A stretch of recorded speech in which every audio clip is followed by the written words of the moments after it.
مفتی سلطان کے بیانات کے لیے مفتی سلطان آفیشل کو سبسکرائب کریں۔ الحمدللہ آج 27واں پارہ پاؤں سے اوپر تک پڑھا گیا۔ ہماری بات چل رہی تھی سورۃ القصص، حضرت موسیٰ علیہ السلام کا قصہ۔ حضرت موسیٰ علیہ السلام جوان ہو گئے، ولما بلغ اشدہ واستویٰ، قرآن کہتا ہے کہ جب وہ اپنی جوانی کو پہنچے، بھرپور جوانی کو، تو اس وقت میں ایک واقعہ ایسا پیش آیا جو واقعہ حضرت موسیٰ علیہ السلام کے مصر سے نکلنے کا سبب بنا۔ جب وہ دوپہر کے وقت میں شہر میں نکلے تو دیکھا کہ سناٹا تھا، سب لوگ غافل تھے۔ قرآن اس طرف اشارہ کرتا ہے، اس کا مطلب یہ ہے کہ دوپہر کے وقت میں سونے کا وقت ہوتا ہے، قیلولہ جسے کہتے ہیں، تو پورا شہر سویا ہوا تھا۔ تو دو لوگوں کو آپس میں لڑتے ہوئے دیکھا، ایک بنی اسرائیلی اور ایک قبطی۔ قبطی یہ فرعون کے قبیلے سے، اور بنی اسرائیل یہ حضرت موسیٰ علیہ السلام کے قبیلے سے۔ دونوں کو آپس میں لڑتے ہوئے دیکھا۔ بنی اسرائیل نے حضرت موسیٰ علیہ السلام کو دیکھ کر کہا کہ یہ تو ہمارے قوم کا ہی ہے، مدد کے لیے حضرت موسیٰ علیہ السلام کو پکارا۔ حضرت موسیٰ علیہ السلام اس کے مدد کے لیے گئے، اور سامنے والا جو قبطی تھا، جو دشمن کے قبیلے سے تھا، حضرت موسیٰ علیہ السلام نے اس کو کیا کیا؟ ایک گھوسا مار دیا۔ فَوَقَذَهُ مُوسَىٰ فَقَضَىٰ عَلَيْهِ، قرآن کہتا ہے مارنے کا ارادہ نہیں تھا، بلکہ تنبیہ مقصود تھی۔ کیا مقصود تھی؟ تنبیہ مقصود تھی۔ بس اس ارادے سے حضرت موسیٰ علیہ السلام نے ایک گھوسا مارا، لیکن حضرت موسیٰ علیہ السلام بھرپور جوان، طاقتور، اللہ رب العزت نے بہت زیادہ حضرت موسیٰ علیہ السلام کو طاقت عطا فرمائی تھی۔ وہ ایک گھوسا وہ برداشت نہیں کر پایا، مر گیا وہ۔ فقضا علی، کام تمام ہو گیا اس کا، ایک ہی مکے میں کام تمام ہو گیا۔ کیا طاقت ہوں گی حضرت موسیٰ علیہ السلام کے اس مکے میں بھی۔ جیسے حضرت موسیٰ علیہ السلام نے جب یہ منظر دیکھا تو فوراً دل میں پشیمانی ہوئی، اور اللہ سے کہنے لگے کہ اے اللہ، میں نے اپنے اوپر ظلم کیا ہے، تو مجھے معاف کر دے، تو مجھے کیا کر دے؟ معاف کر دے۔ قرآن کیا کہتا ہے دیکھیں، قال رب انی ظلمت نفسی فاغفر لی فغفر لہ انہ هو الغفور الرحیم۔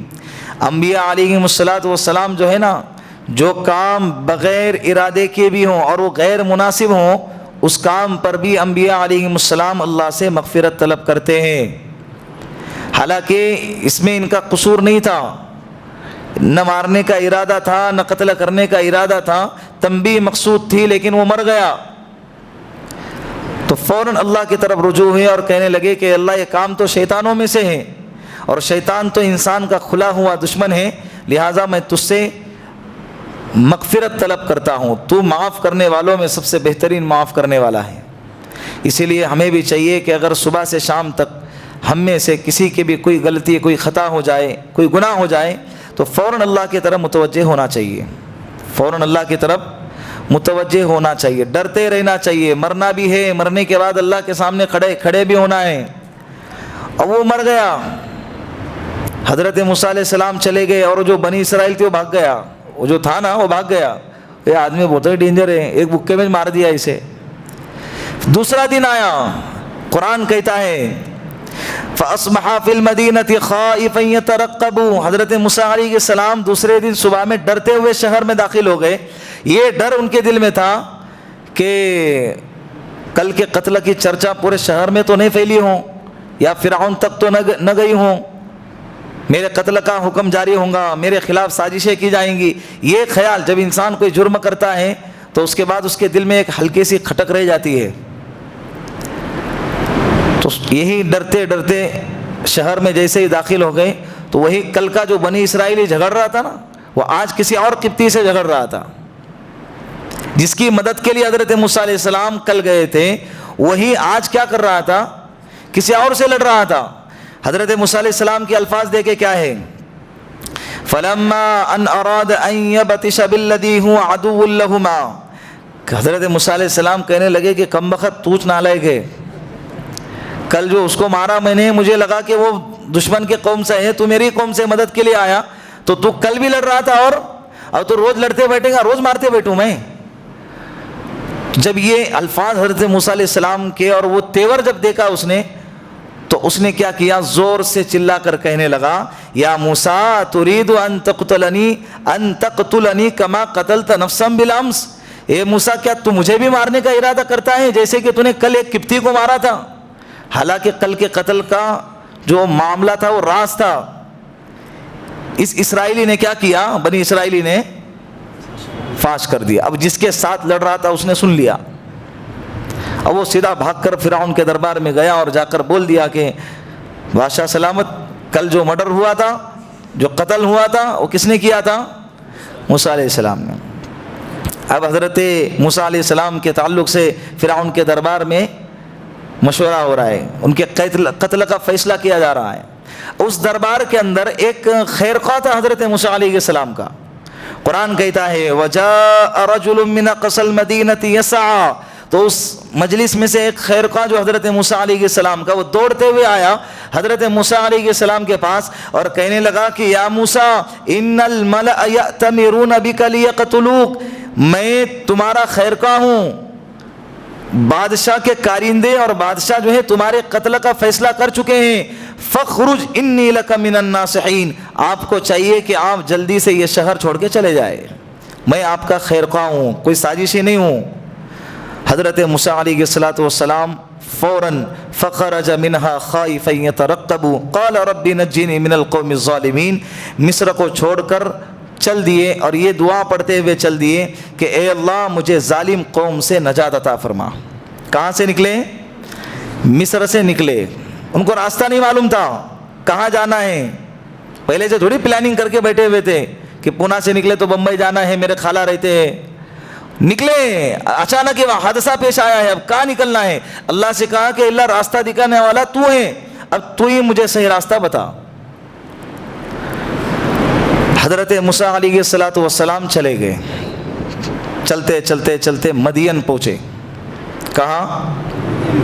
حضرت شعیب علیہ السلام کا شہر۔ وہاں پر ایک درخت کے نیچے بیٹھے تو دیکھا کہ سامنے کنواں ہے اور بہت بھیڑ جمی ہوئی ہے، پانی پینے کے لیے، پلانے کے لیے اور پانی بھرنے کے لیے، اپنے جانوروں کو پلانے کے لیے بھیڑ لگی ہوئی ہے۔ تو اسی بھیڑ کے کونے میں دو لڑکیاں کھڑی ہیں جو اپنے جانوروں کو پانی نہیں پلا رہی ہے۔ حضرت موسیٰ علیہ السلام نے ان سے پوچھا کہ آپ سائڈ میں کیوں کھڑے ہیں، آپ پانی نہیں پلاتے؟ وہ کہنے لگی لا نسقی حتی یصدر الرعاء وابونا شیخ کبیر، ہم نہیں پلاتے اس لیے کہ ہم کمزور ہیں اور ہمارے ابا بوڑھے ہو چکے ہیں، وہ بھی نہیں آ سکتے، اس لیے ہم مجبوری میں آئے ہیں، ورنہ ہم کو اس طرح سے باہر نکلنے میں کوئی شوق نہیں ہے۔ اس کنویں پر منیر تھا، بہت بڑا پتھر رکھا ہوا تھا جس کی وجہ سے چند لوگ ایک وقت میں پانی نکال سکتے تھے۔ حضرت موسیٰ علیہ السلام نے جب دیکھا تو اکیلے اس پتھر کو اٹھا کر پھینک دیا، اب کنویں کا منہ پورا کے پورا کھل گیا، سب لوگوں نے ایک ساتھ پانی بھر دیا، اپنے جانوروں کو پلایا اور اپنے اپنے کام پہ چل دیے۔ حضرت موسیٰ علیہ السلام درخت کے نیچے بیٹھے اور اللہ رب العزت سے یہ دعا کرنے لگے، رب انی لما انزلت الی من خیر فقیر، اے اللہ اب تو میرے لیے جو بھی نازل کرے گا میں اس کا محتاج ہوں، نہ گھر ہے، نہ دار ہے، نہ بیوی ہے، نہ نوکری ہے، نہ کچھ ہے، بالکل اکیلے ہیں۔ حضرت موسیٰ علیہ السلام یہ دعا پڑھتے ہوئے درخت کو ٹیک لگا کر بیٹھ گئے۔ مفسرین کہتے ہیں کہ اگر کوئی بندہ جاب کے لیے پریشان ہے اسے چاہیے کہ اس دعا کا اہتمام کریں، اگر کوئی بندہ کاروباری لائن سے پریشان ہے، تجارت کے اعتبار سے پریشان ہے، اسے چاہیے کہ اس دعا کا، چھوٹی سی دعا ہے، رب انی لما انزلت الی من خیر فقیر۔ اسی طرح مفسرین کہتے ہیں کہ اگر کوئی بندہ نکاح کے لائن سے پریشان ہے کہ حضرت 28 سال کے ہو گئے لیکن لڑکی مل نہیں رہی ہے، مل رہی ہے لیکن کوئی دے نہیں رہا ہے یا کوئی پسند ہی نہیں کر رہا ہے، حضرت کی عمر کیا ہو رہی ہے، بڑی تیزی کے ساتھ قیامت کے آثار نظر آ رہے ہیں اور حضرت بوڑھے ہوتے جا رہے ہیں، تو اگر کوئی ایسا بندہ ہے تو اسے چاہیے کہ وہ کیا کرے، اس دعا کا اہتمام کرے۔ اسی طرح مفسرین کہتے ہیں کہ اگر کوئی بندہ گھر کے اعتبار سے پریشان ہے, اس کو ذاتی مکان کی تمنا ہے اور خواہش ہے, تو وہ اس دعا کا اہتمام کرے. ابھی یہ دعا پڑھ کے بیٹھے ہی تھے, یہ جو 2 بیٹیاں تھیں نا, جو لڑکیاں تھیں, یہ حضرت شعیب علیہ السلام کی بیٹیاں تھیں, گھر پر پہنچی ہیں. روزانہ آنے کا جو ٹائم تھا آج جلدی آ گئے, وقت سے پہلے. روز پانی کے دوسروں کے پلانے کا انتظار کر کے پلا کر پھر آتے تھے نا, آج جلدی آ گئے. ابا نے پوچھ لیا کہ آج کیا بات ہے, جلدی آ گئے؟ تو ان دونوں نے والد صاحب سے کہہ دیا کہ ایک مل گئے تھے جو بیچارے بہت اچھے تھے, جنہوں نے ہماری مدد کی. حضرت شعیب علیہ السلام نے فرمایا کہ پھر جاؤ ان کو لے کر آؤ, ہم ان کو اجرت دیں گے. فجاءت احداهما تمشي على استحياء, قرآن نے کیا زبردست عبارت کی ہے, تعبیر کی ہے اس منظر کی. ان دونوں میں سے ایک بڑے شرم و حیا کے ساتھ حضرت موسیٰ علیہ السلام کے پاس آئی اور کہنے لگی, ان ابی یدعوک لیجزیک اجر ما سقیت لنا, آپ نے جو ہمارے لیے پانی کا انتظام کیا اور ہم کو پانی پلانے میں مدد کی ہے, ہمارے والد صاحب آپ کو بلا رہے ہیں تاکہ آپ کو اجرت دے. کیا دے؟ اجرت دے. فلما جاءه وقص عليه القصص قال لا تخف نجوت من القوم الظالمین. حضرت موسیٰ علیہ السلام, اب وہ لمبا قصہ ہے, حضرت موسیٰ علیہ السلام چلنے لگے, پھر ان کے پیروں پر نظر پڑنے لگی, تو حضرت موسیٰ علیہ السلام نے فرمایا کہ آپ پیچھے پیچھے چلو, میں آگے چلتا ہوں, اور جب دائیں یا بائیں مڑنے کا وقت آ جائے تو مجھے کنکر کے ذریعے اشارہ کر دینا, تو میں سمجھ جاؤں گا کہ مجھے دائیں مڑنا ہے یا بائیں مڑنا ہے. یہ واقعہ پیش آیا. پھر حضرت موسیٰ علیہ السلام حضرت شعیب علیہ السلام کے دربار میں حاضر ہو گئے, ان کے گھر پہ حاضر ہو گئے. حضرت شعیب علیہ السلام کو پورا قصہ سنایا کہ میں مصر کا رہنے والا ہوں, میں کیوں آیا ہوں. حضرت شعیب علیہ السلام نے فرمایا کہ ڈرو نہیں. قال لا تخف, ڈرنا نہیں ہے. نجوت من القوم الظالمین, اللہ رب العزت نے آپ کو ظالم قوم سے نجات عطا فرمائی ہے, بالکل گھبراؤ مت. پھر حضرت شعیب علیہ السلام نے ان کے سامنے آفر رکھا. کیا آفر ہے دیکھیں. قالت احداهما یا ابت استاجرا ان خیر من استاجرت القوی الامین.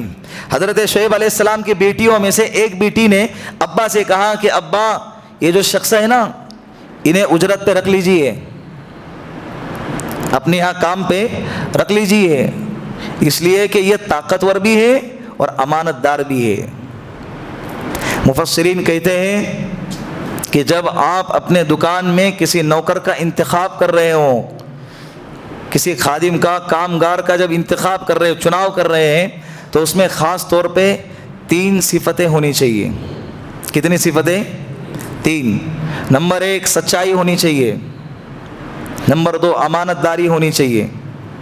کیا ہو؟ امانت دار ہو. اور تیسرے نمبر پر طاقتور ہو. یہ نہیں کہ اس کو کام پہ رکھے, ہم کو جس کی خدمت کرنا پڑ رہا. اس کو لائے تھے ہماری خدمت کے لیے, وہ اتنا کمزور ہے کہ اس کی خدمت ہم کو کرنا پڑ رہا ہے. تو ایسا بھی نہیں ہونا چاہیے. 3 صفتیں. وہ بیٹی نے دیکھی ہے کہ کنویں کی منیر جو پتھر سے ڈھکی ہوئی تھی, اس کو اٹھا کر پھینک دی حضرت نے, تو طاقتور ہے. اور راستے میں وہ منظر دیکھا تو اس سے سمجھ میں آیا کہ امانت دار ہے, خیانت نہیں کرے گا. ابا سے کہا کہ ابا اجرت پہ رکھو. والد صاحب نے کہہ دیا, قال انی اريد ان انكحك احدى ابنتي هاتين على ان تاجرني 8 حجج. حضرت شعیب علیہ السلام نے فرمایا کہ میں چاہتا ہوں کہ میرے ان 2 بیٹیوں میں سے ایک بیٹی کا نکاح تیرے ساتھ کروں, اور تو میرے یہاں پر کام پر رہے 8 سال کی مدت تک. فَإِنْ أَتْمَمْتَ عَشْرًا فَمِنْ عِنْدِكَ, اگر تو 10 کو پورا کریں گا تو وہ تیرے اوپر اختیار ہیں, اگر تو چاہے تو 10 پورا کر لے. نکاح بھی ہو گیا, نوکری بھی مل گئی اور چھوکری بھی مل گئی, دونوں ہو گئے. دعا کی برکت دیکھے کیسے زبردست ہے. ہم بھی اللہ سے مانگ سکتے ہیں, کیا زبردست, فوراً اللہ نے دعا قبول فرمائی. ابھی کام پہ لگ گئے. مفسرین کہتے ہیں کہ حضرت شعیب علیہ السلام نے, حضرت موسیٰ علیہ السلام نے 10 سال مدت پوری کی. 10 سال مدت کی پورا کرنے کے بعد اپنی اہلیہ محترمہ کو لے کر مصر کی طرف روانہ ہو گئے. یہ سورت کا نام کیا ہے؟ بولو. سورۃ القصص. ہمارے آقا جناب رسول اللہ صلی اللہ علیہ وسلم اور حضرت ابو بکر صدیق رضی اللہ عنہ مکہ سے ہجرت کر کے مدینہ جا رہے تھے. مکہ والے رہنے نہیں دے رہے تھے نا, پریشان کر رہے تھے. تو اپنوں نے ستایا ہے, مکہ چھوڑ کے جا رہے تھے, تو ایک مقام آتا ہے مقام جحفہ. کون سا؟ مقام جحفہ. اللہ کے رسول وہاں ٹھہرے ہوئے تھے, بار بار مکہ کو دیکھ رہے, اپنے وطن کو بار بار دیکھ رہے. حضرت جبرائیل علیہ السلام تشریف لائے اور اللہ کے رسول صلی اللہ علیہ وسلم سے فرمایا کہ نبی جی کیا آپ کو اپنا وطن یاد آتا ہے؟ کہا کہ کیوں یاد نہ آئے. کہا کہ آپ کا بچپنا گزرا ہے, آپ کی جوانی گزری ہے, آپ کی زندگی کا ایک لمبا عرصہ وہاں پر گزرا ہے, تو ظاہر سی بات ہے آپ کو یاد آئیں گا ہی. پھر حضرت جبرائیل علیہ السلام نے سورۃ القصص اللہ کے رسول صلی اللہ علیہ وسلم پر نازل فرمائی, اور اللہ کے رسول کو یہ تسلی دی گئی کہ نبی جی آپ گھبراؤ نہیں. جس طرح سے حضرت موسیٰ علیہ السلام مصر سے نکل کے مدین چلے گئے, پھر دوبارہ مدین سے مصر آئے ہیں, ہم آپ کو دوبارہ مدینۃ المنورہ سے مکۃ المکرمہ لے آئیں گے. یہاں پر 8 سال اور 10 سال کی مدت ہے. برابر 8 سال کے بعد سن ہجری 8 میں مکۃ المکرمہ فتح ہو گیا, اور اللہ کے رسول صلی اللہ علیہ وسلم کے جھولی میں اللہ رب العزت نے مکہ کو ڈال دیا. اللہ اسی طرح ہمیں بھی تسلی دیتا ہے, اگر کچھ حالات آئیں تو گھبرانا نہیں ہے. اللہ کی مدد ہمیں ہماری جو پرابلم ہوتی ہے نا, کیا ہے, ہم آگے تک دیکھ نہیں سکتے, کل کیا ہونے والا ہے اور دور کیا ہونے والا ہے یہ ہم جان نہیں سکتے, یہ اللہ کا نظام جانتا ہے. اسی لیے حالات کیسے بھی آئے گھبرانا نہیں ہے. قرآن پڑھو, آپ کو اس میں سب ملے گا, تسلی کا سامان ملے گا. حضرت موسیٰ علیہ السلام اپنی اہلیہ محترمہ کو لے کر نکلے ہیں راستے میں. میں نے اس کے پہلے اس کا تذکرہ کیا تھا کہ وہ حمل سے تھے, سورۃ طٰہٰ کے وقت میں حمل سے تھے. دور دیکھا کہ آگ ہے, راستہ بھٹک گئے, تو بیوی سے کہا کہ آپ ادھر بیٹھو, مجھے لگتا ہے کہ آگ ہے تو آگ جلانے والا بھی ہوں گا, آگ بھی لے آؤں گا تجھے سیکنے کے لیے, اور اس سے پوچھ کر بھی آؤں گا کہ راستہ کون سا ہے. جب گئے تو دیکھا کہ وہ آگ نہیں تھی, ایک روشنی تھی اللہ رب العزت کی طرف سے. اللہ رب العزت نے حضرت موسیٰ علیہ السلام کو مقدس وادی پر بلا کر نبوت عطا فرمائی. کیا عطا فرمائی؟ حضرت موسیٰ علیہ السلام کو جب نبوت ملی ہے تو حضرت موسیٰ علیہ السلام نے اللہ سے فرمایا, اے اللہ مجھے تنہا نبوت مت عطا کر, میرے ساتھ میں میرے بھائی کو بھی میرا معاون اور مددگار بنا دے. واخی ہارون وافصح منی لسانا فارسلہ معی یرد ان یصدقنی. میرا بھائی ہارون جو ہے نا, اس کی زبان بہت ماشاءاللہ ہے, بہت فصاحت و بلاغت ہے, صاف ستھری زبان ہے. اب میری زبان میں لکنت ہے, میں جاؤں گا بات کروں گا, لوگ میرا مذاق اڑائیں گے یا میری بات کو سمجھ نہیں پائیں گے, تو میرے بھائی کو میرا معاون بنا دے. اسی طرح دعوت کے کام کرنے والے ساتھیوں کو چاہیے کہ جس میں جو صلاحیت ہے اس سے وہ کام لیا جائے, پیار محبت کے ساتھ اس کو اپنے پاس اور اپنے قریب بلایا جائے. اس کام میں ہر صلاحیت مند شخصوں کی ضرورت ہے, ہر ایک انسان کی ضرورت پڑے گی. اللہ سے مانگے. حضرت موسیٰ علیہ السلام نے کس سے مانگا؟ حضرت محمد عربی صلی اللہ علیہ وسلم نے حضرت عمر فاروق کو کس سے مانگا؟ اللہ سے مانگا, اللہ نے دیے. ساتھیوں کا نام لے کر مانگنا قرآن سے ثابت ہے. اگر کسی ساتھی کی ضرورت ہے, 2 رکعت نماز پڑھ کے اللہ سے کہیں کہ اللہ کاش وہ ساتھی کی صلاحیت وہاں لگ رہی ہے, اس کی صلاحیت ادھر لگ جاتی تو دین کا بہت بڑا فائدہ ہو جاتا. اللہ سے مانگے. دلوں کو پھیرنے والے کون ہیں؟ اللہ ہے. حضرت موسیٰ علیہ السلام آئے, فرعون کو دعوت دی. فرعون نے حضرت موسیٰ علیہ السلام کو ان کی دعوت کو ٹھکرا دیا اور ان کو ستانے لگ گئے. پھر حضرت موسیٰ علیہ السلام کی دعوت بنی اسرائیل پر چلنے لگی. کم و بیش 6,80,000 کے قریب بنی اسرائیل حضرت موسیٰ علیہ السلام کے ہاتھ پر مسلمان ہو گئے. پھر بہت الگ الگ ٹکڑوں میں قرآن کریم میں حضرت موسیٰ علیہ السلام کا تذکرہ ہے. فرعون کے بانی کا مسلمان ہونا ہے, فرعون کی بیوی کا مسلمان ہونا ہے. وَضَرَبَ اللَّهُ مَثَلًا لِلَّذِينَ آمَنُوا امْرَأَتَ فِرْعَوْنَ. یہ سورہ تحریم کے آخری صفحے کی حضرت موسیٰ علیہ السلام پر ایمان لانے والی فرعون کی بیوی کا تذکرہ ہے. تو حضرت آسیہ, جس کو اللہ رب العزت نے ہمارے نبی کی کل قیامت کے دن جنت میں بیوی بنایا ہے. جب اماں ختیجہ کا انتقال ہونے لگا تو اللہ کے رسول نے کیا فرمایا کہ ختیجہ اب تم جا رہی ہو, جب جاؤں گے تو جنت میں اپنی سوکن کو سلام کہنا. امی کہنے لگی کہ یا رسول اللہ, میری سوکن, میرے ہوتے ہوئے تو آپ نے کوئی دوسرا نکاح نہیں کیا ہے, پھر میری سوکن کیسے؟ تو اللہ کے رسول نے فرمایا کہ جنت میں آسیہ کو اللہ نے میری بیوی بنایا ہے. تو یہ حضرت موسیٰ علیہ السلام کا قصہ رہا. اس کے بعد سورۃ العنکبوت ہے. عنکبوت کے معنی ہے مکڑی کا جالا. اس کے اندر اللہ رب العزت نے سب سے پہلی آیت ہمارے لیے یہ نازل فرمائی ہے کہ الف لام میم احسب الناس ان یترکوا ان یقولوا آمنا وهم لا یفتنون. اے ایمان والو کہ تم نے یہ گمان کر رکھا ہے کہ ایمان لانے کے بعد تمہیں آزمایا نہیں جائے گا. ضرور بالضرور تمہیں آزمایا جائے گا. ایمان والوں کو یہ دنیا کل قیامت کے دن تو جو ہے نا تکلیف، پریشانی، ٹینشن، غم، حسرت، یہ رتی برابر بھی ایمان والوں کو لاحق نہیں ہوں گا. دور دور تک کوئی واسطہ ہی نہیں ہوگا. نہ کوئی غم ہوگا، نہ ٹینشن ہوگا، نہ پریشانی ہوں گی، نہ تکلیف ہوں گی، کوئی نہیں ہوگا کل قیامت کے دن.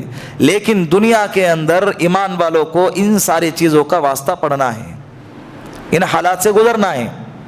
اللہ کے رسول صلی اللہ علیہ وسلم خانہ کعبہ کے پاس چادر کو تکیہ بنا کر لیٹے ہوئے تھے.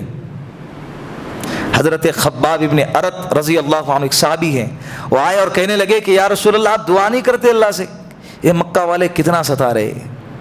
اللہ کے رسول نے فرمایا کہ ہم سے پہلے لوگوں کو جو ہے نا آروں سے چیرا جاتا تھا، زمین میں زندہ دفنایا جاتا تھا، اور ان کے جسموں کو، ان کی ہڈیوں کو لوہے کے دانتوں سے کھینچا جاتا تھا اور ان کو پھاڑ دیا جاتا تھا. ہمیں تو اللہ رب العزت نے آسانی دی ہے، اور مجھے امید ہے کہ انشاءاللہ اللہ میرے دین کو سارے عالم میں غالب کر کے رہیں گا. یہ ہم سے پہلے کے لوگوں پر ایسے حالات آئے، ہم نے کون سی تکلیف اٹھائی بتاؤ؟ کیا حالات ہم پر آئے ہیں؟ کبھی پیٹ پر پتھر باندھے ہیں ہم نے؟ دین کے خاطر بتا رہا ہوں، ایمان کے خاطر، اسلام کے خاطر، اللہ کے محبت کے لیے ہم نے کبھی پیٹ پر پتھر باندھا؟ اللہ نے کبھی ایسی نوبت آنے ہی نہیں دی ہے. اے سی لگی ہوئی ہے، پنکھے کے نیچے کھڑے رہ کے، بہترین قالین پر کھڑے رہ کے اللہ کے سامنے عبادت کرنی ہے. ہم اسی لائق تھے، ہماری اوقات یہ ایسی ہے. ہم وہ تکلیف اٹھانا اور پسینے بہانا اور خون کو بہا کے گردنیں کٹا کے اللہ کی عبادت کرنا ہماری اتنی اوقات ہی نہیں ہے. ہمارے اندر ہماری وہ کیپیسٹی ہے ہی نہیں. اسی لیے اللہ جانتا ہے کہ کس سے کیا کام لینا ہے. تو اللہ نے برابر ہر دور میں ہر علاقے کے اعتبار سے ویسے ویسے لوگوں کو پیدا کیا ہے. ہماری حیثیت ہی ایسی تھی، اللہ نے ہم کو ایسے حالات میں پیدا کیا ہے. ورنہ ہم فلسطین میں پیدا ہوتے، مسجد اقصیٰ کے ارد گرد پیدا ہو جاتے. جو نہیں رنگ رہے ہماری حالات کو دیکھتے ہوئے مسلمانوں کے اوپر کیا گزر رہی ہے، کیا نہیں گزر رہی. اس کے باوجود زندگی گزارنے کا جو طریقہ ہے، جو ایکٹیویٹیز ہے، وہی ہے، کوئی تبدیلی نہیں ہے. اللہ ہماری حفاظت فرمائے. تو لہٰذا ایمان والوں کو چاہیے کہ حالات اگر آئے ہیں تو گھبرانا نہیں چاہیے. یہ تو آزمائش ہے، آزما رہے اللہ.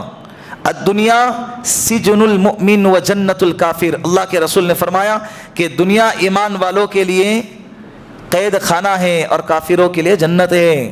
یہاں پر ساری تمنائیں پوری نہیں ہوں گی، ساری تمنائیں ہماری جنت میں پوری کریں گے ہم انشاءاللہ. یہاں پہ کرنا بھی نہیں ہے. ساری تمنائیں، جو بھی تمنا جب پوری ہوں گی تو وہ کب تک باقی رہیں گی؟ موت تک. مر گئے پھر ختم. گھر مل گیا چھوڑ کر چلے جانا ہے، اولادیں مل گئی چھوڑ کر چلے جانا ہے، بیویاں مل گئی چھوڑ کر چلے جانا ہے، مال و دولت کے ریل پہ لاگے چھوڑ کر چلے جانا ہے. جو بھی دنیا کی نعمتیں ملیں گی سب کو چھوڑ کے کیا کریں گے اسی نعمت کا؟ اس کے بعد سورۃ الروم 21ویں پارے میں الف لام میم غلبت الروم فی ادنى الارض وهم من بعد غلبهم سيغلبون. اللہ کے رسول صلی اللہ علیہ وسلم مکۃ المکرمہ میں ہیں. ہجرت سے چند سال پہلے ایران اور ملک روم، ایران ملک روم، یہ دو ملک ہیں. ملک روم والے یہ اہل کتاب نصارہ عیسائی لوگ تھے، اور ایران والے یہ مجوسی لوگ تھے، مشرک لوگ تھے، شرک کرنے والے لوگ تھے. تو ان دونوں کی، دونوں ملکوں کی، دونوں کنٹریوں کی آپس میں جنگ ہو گئی. ایران والے روم والے پر غالب آ گئے. یعنی مشرک قوم، اہل کتاب جن کے پاس زبور انجیل کا علم تھا، انجیل کی کتاب تھی، ان لوگوں پر، مشرک قوم ان لوگوں پر کیا ہو گئی؟ غالب آ گئی. تہس نہس کر دیا، گرجا، عبادت خانے سب کو توڑ پھوڑ کے ان کے ملبے کو زمین دوز کر دیا گیا. تو یہ خبر مکہ میں آئی. تو مکۃ المکرمہ میں جو مشرک قوم آباد تھی، قریش مکہ تھے، اور دیگر مشرک قوم جو آباد تھی، وہ خوشیاں منانے لگی. کہ جس طرح وہ اس نظریے سے دیکھنے لگے کہ ایران والے مشرک ہیں تو ہم بھی مشرک ہیں، گویا کہ وہ ہمارے بھائی ہیں، اور روم والے اہل کتاب ہیں اور مسلمان بھی اہل کتاب ہیں، تو گویا کہ یہ آپس میں بھائی بھائی ہیں۔ تو مشرکوں نے اہل کتاب کو ہرا دیا، تو گویا کہ ہم کسی نہ کسی دن ہم بھی اہل کتاب یعنی مسلمانوں کو ہرائیں گے۔ وہ جشن منانے لگے۔ یہی ہوتا ہے ہمارے یہاں بھی، انڈیا پاکستان کی میچ لگی، وہ اس طرف کون جیتا کون ہارا، اور یہی پٹاخے ادھر اڑا رہے، جیتنے والا جیت رہا ہے اور ہارنے والا ہار رہا ہے، اس کے اکاؤنٹ میں زیرو بیلنس نہیں آ رہا ہے، پھر بھی حضرت رات کے 12 بجے پٹاخے لا کے کیا کر رہے، جشن منا رہے، اور جس کے لیے خوشیاں منا رہے اس کو تو خبر بھی نہیں ہے، وہ جانتا بھی نہیں ہے تمہیں، یہ حال ہے۔ اور اس کے اوپر سٹا لگایا جاتا ہے، جوا کھیلا جاتا ہے جو کہ حرام ہے، اور اتنا اللہ کے رسول نے فرمایا کہ قیامت سے پہلے سود اور جوا اتنا عام ہوگا، نام بدل بدل کر انسان کو اس میں مبتلا کیا جائے گا۔ موبائل میں نہیں، رمی سلکر بڑے بڑے لوگ اس کا ایڈ کر رہے ہیں، لوگ مبتلا ہو رہے ہیں اس میں۔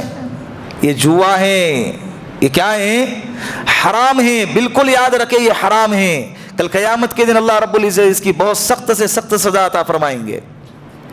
یہ جب جنگ ہو گئی، قرآن کی یہ والی صورت نازل ہو گئی۔ جنگ ہونے کے بعد ایران والوں نے ملک روم والوں پر اتنا زبردست حملہ کیا تھا کہ یوں لگتا تھا کہ اب 100 سال تک یہ روم والے اب اٹھیں گے نہیں، ایک کئی شہر تباہ کر دیے۔ لیکن قرآن کی جب آیت نازل ہو گئی نا، قرآن کیا کہتا ہے، الف لام میم غلبت الروم، روم دوبارہ غالب آئیں گا۔ روم کیا ہوں گا، فی ادن الارض، قریبی جو علاقہ ہے فلسطین، ملک شام کے علاقے کی طرف اشارہ کیا جا رہا ہے کہ یہ ان قریب، فی بضع سنین، 3 سال سے 9 سال کے اندر یہ روم والے دوبارہ ایران والوں پر حملہ کریں گے اور بالکل پورے طریقے سے بھرپور انداز کے اندر غالب آئیں گے۔ جب یہ آیت نازل ہو گئی نا، یہ مکہ والے مذاق اڑانے لگے، کیسے غالب آئیں گے، کیسے جیتیں گے۔ حضرت ابو بکر صدیق کے پاس امیہ ابن خلف آیا اور کہنے لگا کہ تمہارا قرآن کہتا ہے کہ روم والے ہمارے ایران والوں پر پھر سے غالب آ جائیں گے، کیسے غالب آئیں گے؟ حضرت ابو بکر صدیق نے فرمایا کہ 3 سال کے اندر غالب آئیں گے۔ یہ ناممکن چیز تھی۔ تو اس وقت میں 10 اونٹ جوئے میں لگائے، اس وقت میں جوئے کے احکام وہ جو نازل نہیں ہوئے تھے، کہا کہ اگر غالب آ گئے تو حضرت ابو بکر صدیق، امیہ ابن خلف نے کہا کہ میں 10 اونٹ تمہیں دوں گا، اور اگر غالب نہیں آئے ہیں اے ابو بکر صدیق تمہیں 10 اونٹ مجھے دینا پڑے گا۔ بات طے ہو گئی۔ حضرت ابو بکر صدیق اللہ کے رسول کے پاس آئے اور یہ ساری باتیں بیان فرمائے۔ اللہ کے رسول نے فرمایا کہ ابو بکر بضع سنین کے معنی آتے ہیں 3 سے 9، تو تمہیں 3 کیوں کہا، 9 کہہ دیتے۔ حضرت ابو بکر صدیق پھر آئے اور کہنے لگے کہ 9 سال کے اندر دوبارہ ملک روم جو ہے ملک ایران پر غالب آئیں گا، اور اونٹوں کی تعداد 10 نہیں، 10 کے بجائے 100 ہو جائیں گی۔ لیکن یہ تعداد جو بڑھائی گئی نا، 5 6 7 سال آگے بڑھائی گئی، ان لوگ اپنے اتنے زعم میں تھے کہ ان کو یقین تھا کہ وہ کبھی غالب ہی نہیں آ سکتا، 10 سال کے 100 سال بھی مل جائے ملک روم کبھی غالب نہیں آئیں گا۔ تو انہوں نے کہہ دیا ہاں 100 اونٹ، ہاں ٹھیک ہے 9 سال لگا دو، شرطیں مان گئے۔ مکۃ المکرمہ سے ہجرت کر کے اللہ کے رسول مدینہ گئے۔ مدینہ المنورہ کے اندر سن ہجری 2 آیا۔ سن ہجری 2 میں میدان بدر میں ادھر مسلمانوں نے مکۃ المکرمہ کے سے آنے والے جو قریش مکہ تھے، جو مشرکین مکہ تھے، ان کو شکست دے دی، ان کو ہرا دیا۔ 5 سال کے اندر یہ واقعہ پیش آیا کہ ادھر ملک روم والوں نے، جو ملک روم کا بادشاہ تھا ہرقل ہے، زبردست فوج لے کر ملک ایران پر حملہ کیا، اور اتنا زبردست حملہ کیا کہ ملک ایران والوں کو، ارمینیا اور آذربائیجان کے علاقوں، وہاں کے رہنے والوں کو بالکل تہس نہس کر دیا۔ اللہ رب العزت نے دونوں طرف سے فتح عطا فرمائی، وہاں بھی اہل کتاب کو فتح عطا فرمائی مشرکین پر، اور یہاں پر بھی مسلمانوں کو فتح عطا فرمائی مشرکین مکہ پر۔ یہ سورہ روم کا یہ خلاصہ ہے۔ اس کے بعد جو ہے سورہ لقمان ہے۔ حضرت لقمان علیہ الصلوۃ والسلام کا اپنے بیٹے کو نصیحت کرنا ہے کہ اے بیٹے نماز قائم کرو، اے بیٹے زکوٰۃ ادا کرو، اے بیٹے اچھے اخلاق سے پیش آؤ۔ اسی طرح یہ قرآن ہمیں اشارہ کرتا ہے کہ ہر باپ کو چاہیے کہ اپنی اولاد کو نصیحت کرتے رہے، یہ نہیں کہ میرا بیٹا سنتا نہیں تو اس کو اس کے حال پہ چھوڑ دیا جائے۔ جب بیٹا باپ کی نہیں سنتا ہے تو اب دنیا میں کون سی ہستی ہے کہ بیٹا اس کی سنے گا؟ اللہ نے تجھے ہاتھ دیے ہیں۔ اللہ کے رسول نے فرمایا کہ اللہ اس باپ پر رحم فرمائے، فرمائے جو اپنی اولاد کی اور اپنے بیٹوں کی تربیت کے لیے گھر میں کوڑا لٹکاتا ہے، اپنی اولاد کی تربیت کے لیے گھر میں کیا لٹکائے؟ کوڑا لٹکائے۔ بچپن میں میرا لار، میرا چنا، میرا منا، میرا ٹنا کر کر کے سینے سے لگا لیتے، وہی منا وہی چنا آگے چل کے کیا چنا لگا دیتا ہے، پھر اتنا خون کے آنسو رلا دیتا ہے کہ دوسروں کے پاس جا جا کر سسکیاں لے کے ماں باپ روتے ہیں۔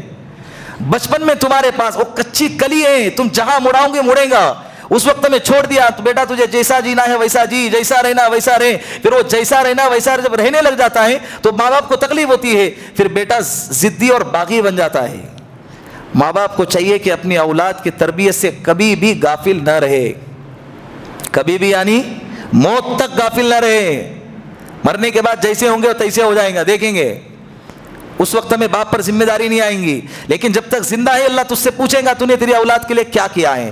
تو یہ سورہ لقمان ہے، اس کے بعد سورہ سجدہ ہے۔ سورہ سجدہ کے اندر اللہ رب العزت نے تہجد گزاروں کی فضیلت بیان فرمائی، تتجافى جنوبهم عن المضاجع يدعون ربهم خوفا وطمعا ومما رزقناهم ينفقون، کہ وہ ان لوگوں کے پہلو بستروں سے الگ ہو جاتے ہیں اور خوف اور امید کے ساتھ اللہ سے ڈر کر، اللہ سے امید لگا کر اللہ کے سامنے گڑ گڑا کے عاجزی کے ساتھ دعائیں کرتے ہیں، اور اللہ نے ان کو جو عطا کیا ہے وہ اللہ رب العزت کے لیے خرچ کر دیتے ہیں۔ تہجد گزاروں کی اس میں فضیلت ہے، لہٰذا ہمیں بھی چاہیے کہ اپنے زندگی کے اندر تہجد کا معمول بنائیں۔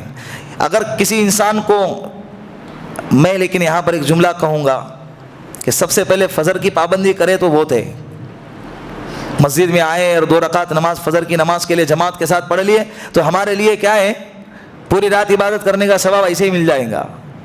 لیکن جو بندہ فجر کی نماز کی پابندی کرتا ہے یہ اس کے لیے ہے کہ وہ تہجد کی بھی پابندی کرے۔ تہجد کا اصل وقت میں رات کے 6 حصے کر دیے جائے تو جو چھٹا حصہ ہے وہ افضل وقت ہے، ورنہ عشاء کی نماز کے بعد بھی اگر کسی کو اٹھنے کا جو ہے یقین نہیں ہے، اٹھنے کی امید نہیں ہے، اللہ کے رسول نے فرمایا کہ ابو ہریرہ رات میں پڑھ کر سویا کر، تو رات میں پڑھ کے سویا کرو، کریں گے نا انشاءاللہ۔ اللہ رب العزت عمل کی توفیق عطا فرمائے۔ وآخر دعوانا الحمدللہ رب